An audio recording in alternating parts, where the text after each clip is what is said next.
Hai semua, Assalamualaikum. Bersama dengan cikgu pada kali ini untuk Matematik Tingkatan 4, Bab 4, Operasi Set. Dan dalam video kali ini, kita akan lihat satu standard pembelajaran, iaitu kita akan menentukan dan menghuraikan persilangan set menggunakan pelbagai perwakilan.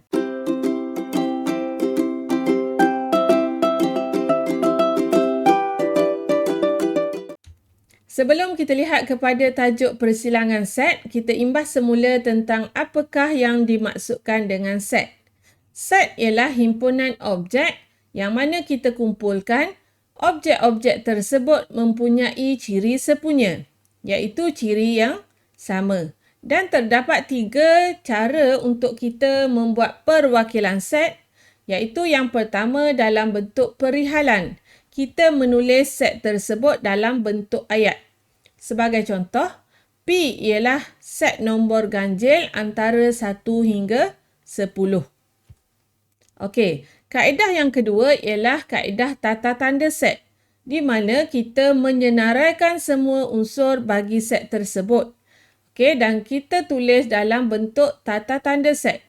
Sebagai contoh, set nombor ganjil antara 1 hingga 10. Jadi kita senaraikan 1, 3, 5, 7, 9. Dan kaedah yang ketiga, kita juga boleh mewakilkan set dalam bentuk gambar rajah Venn, di mana kita menggunakan bentuk geometri untuk mewakilkan set. Kita boleh guna sama ada bentuk bulat seperti ini dan kita tuliskan unsur di dalamnya, ataupun kamu boleh wakilkan juga dalam bentuk segi 4 ataupun segi 3. Seterusnya, kita lihat pula apakah yang dimaksudkan dengan persilangan set. Persilangan set wujud apabila terdapat lebih daripada satu set, di mana persilangan antara set P dan set Q, sebagai contoh kita ada set P dan set Q, kita akan tulis menggunakan simbol seperti N, iaitu P persilangan Q ialah set yang mengandungi unsur-unsur sepunya bagi kedua-dua set P dan set Q. Okey, apa maksud unsur sepunya? Unsur sepunya ni maksudnya unsur yang sama di mana ada dalam P dan juga unsur yang sama ada dalam Q. Okey, untuk lebih faham kita lihat kepada contoh di sini. Cikgu dah senaraikan set semesta, set P dan set Q.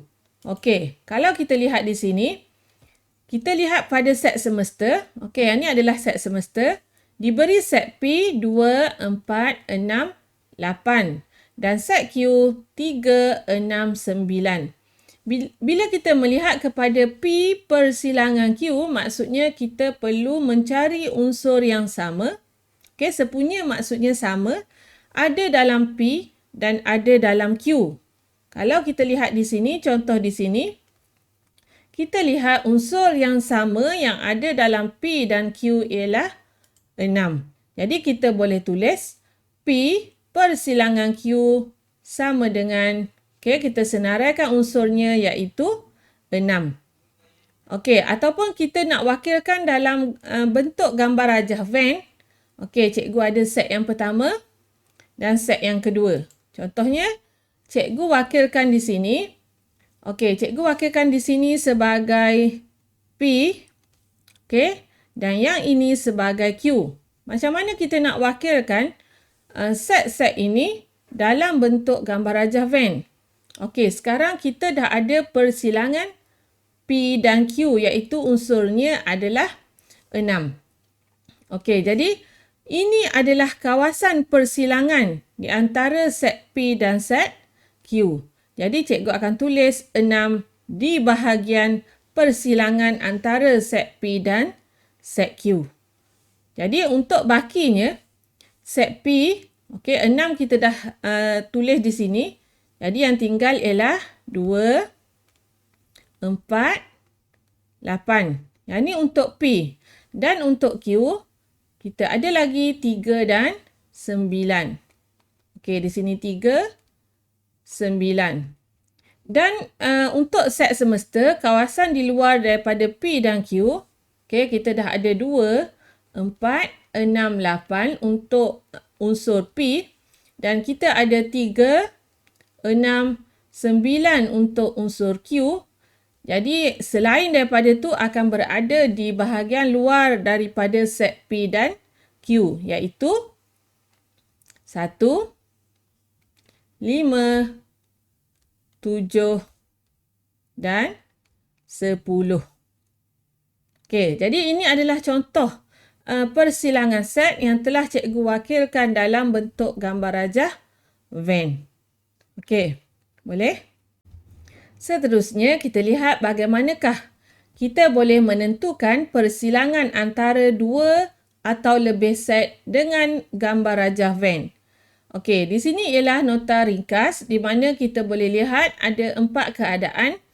Yang pertama kita ada P dan Q seperti mana yang telah cikgu tunjukkan contoh sebelum ni, di mana kawasan persilangan antara P dan Q ialah di mana kita lihat dia bertindih. Okey. Jadi yang berlorek ni adalah kawasan untuk P persilangan Q. Okey, dan yang kedua, sekiranya Q adalah subset bagi P, maka P persilangan Q sama juga dengan Q. Okey, oleh kerana Q adalah subset bagi P. Okey, seterusnya, kalau kita ada 3. Okey, kalau kita ada 3, kita ada P, Q dan R.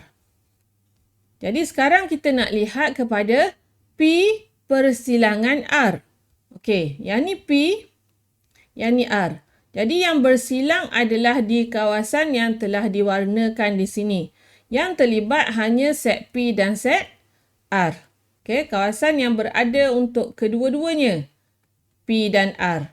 Dan yang ketiga, sekiranya kita ada 3 set P, Q, R dan kita nak lihat di manakah kawasan persilangan antara P persilangan Q, persilangan R.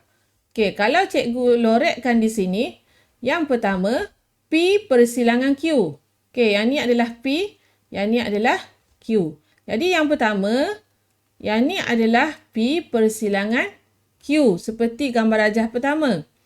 Dan kita nak bersilang pula dengan R. Jadi R adalah kawasan yang ni. Jadi yang bersilang dengan R adalah yang kecil ni saja. Okey, seperti yang telah diwarnakan dalam gambar rajah ini. Okey, boleh? Untuk lebih memahami konsep persilangan set yang telah cikgu terangkan tadi, kita akan lihat soalan praktis kendiri 4.1a. Okey, kita mulakan dengan soalan 1.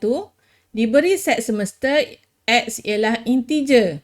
Okey, X lebih besar atau sama dengan 1, kurang atau sama dengan 10. Set M ialah nombor ganjil dan set N ialah gandaan 3. Senaraikan semua unsur bagi set yang berikut.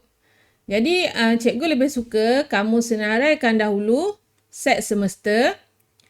Okey, set semesta bermula dengan 1, 2, 3, 4, 5, 6, 7, 8, 9 dan 10.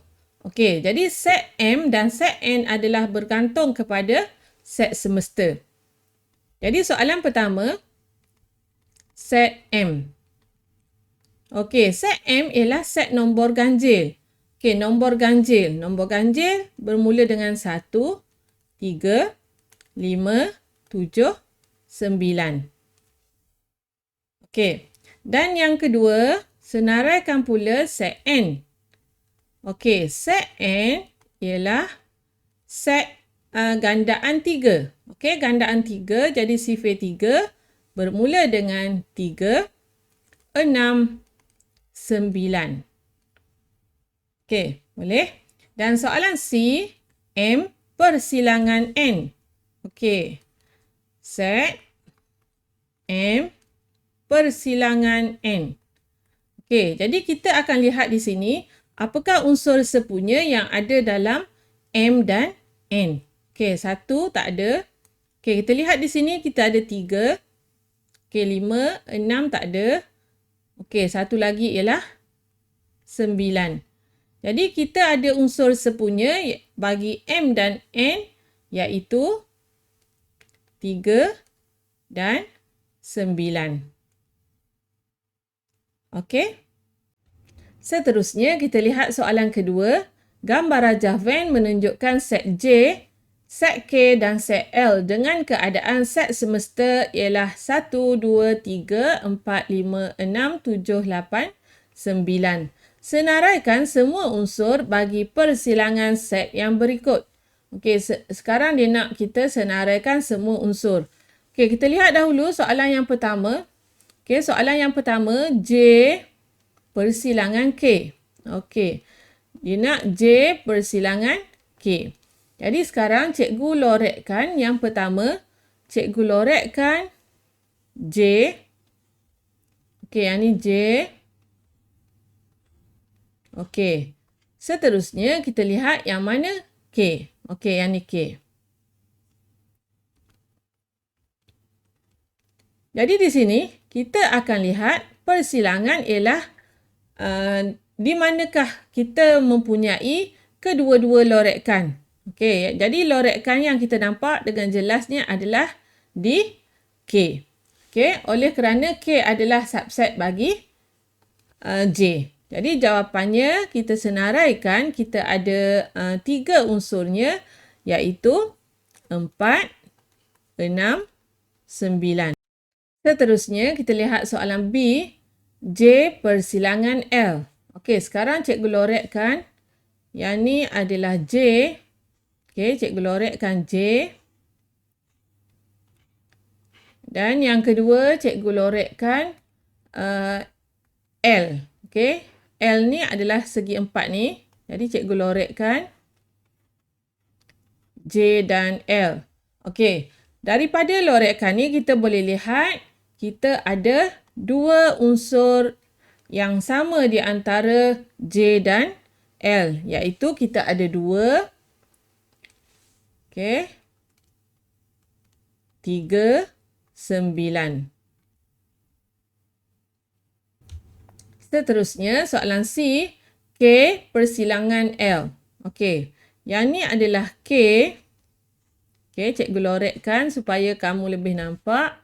Yang ni adalah K dan yang ni adalah L. Okey, jadi di sini kita lihat yang ada warna biru dan juga warna pink ialah satu unsur sahaja iaitu 9. Okey. Dan soalan D, J persilangan K persilangan L.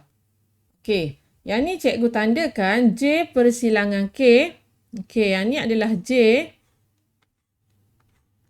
Okey, yang ni adalah J bersilang dengan K. Okey, K. Yang ni adalah K. Dan satu lagi L. Okey, L. L cikgu buat warna hijau. Jadi yang manakah kawasan yang mempunyai ketiga-tiga unsur bagi J, K dan L? Okey, kita boleh lihat di sini yang ada warna biru, warna pink dan juga warna hijau adalah satu unsur sahaja iaitu 9. Okey, jadi J persilangan K persilangan L ialah 9. Okey, boleh faham untuk soalan yang kedua?